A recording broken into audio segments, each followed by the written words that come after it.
Air rolling.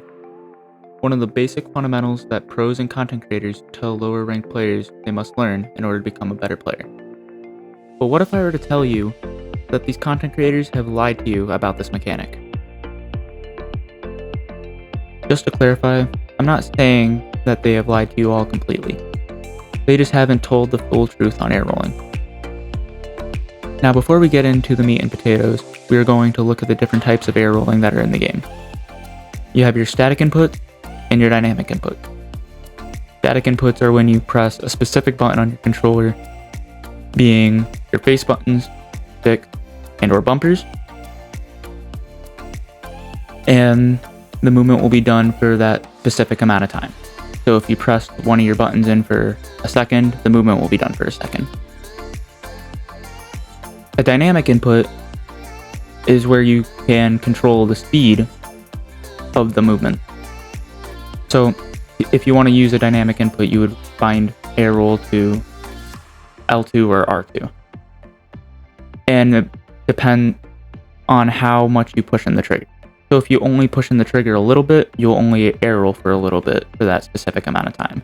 And it'll continue for as long as you press it in that with the same amount of pressure for that amount of time. Now, I personally have air roll left bound to my left trigger, just like Zen. But there are some players like Fairy Peak who have their air roll bound to their right trigger. In this scenario, it doesn't really matter which one you bind it to, it does the same thing. Dynamic air roll is becoming more common in Rocket League.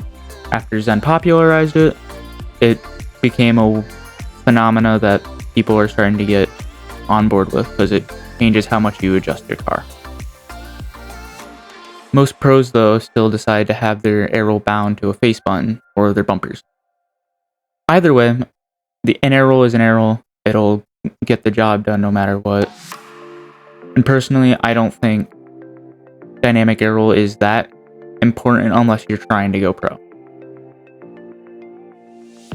Now, when should you and when should you not air roll? There are a couple of different answers to this question, and the answers depend on the situation you are in and what kind of touch you want to get. I'm going to show you two different scenarios, both of which have a player air rolling to get a better touch.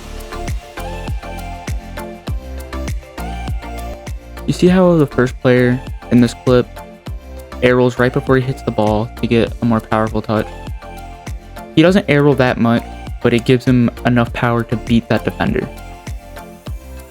This type of touch is something that any and all players should really try to do if they're trying to beat a defender or shoot the ball if they have already lost their flip. Now in the second clip, you see how this player air rolls where their wheels touch the ball first, giving them a softer touch and gives them more control. This touch will give you more control and give you more options when trying to go back down to the ground for a play or go for an air play. Depending on your defenders, you can adjust accordingly. Now, I want to go back and look at something else in these clips. You can go and watch both clips again, like you can rewind, but I'm going to show it here again. They don't air roll when they jump up to the ball, and most pro players aren't doing this. And you're probably wondering why they just don't air roll when going for the ball.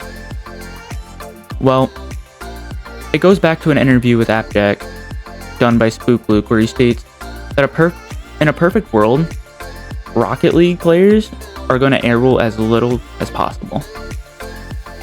He also goes on to say that a perfect Rocket League player isn't the player that's going to do the most flashy mechanics, but someone that can do the fundamentals the most consistently. He then goes on to state air roll slows you down way too much. And he never calls the mechanic useless. He doesn't say this because air rolling is one of the biggest ways pros recover and make small adjustments in the air.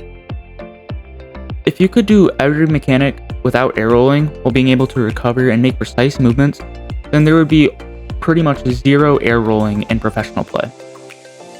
However, adjustments must be made in the air in order to compete and not get beaten every time as a defender.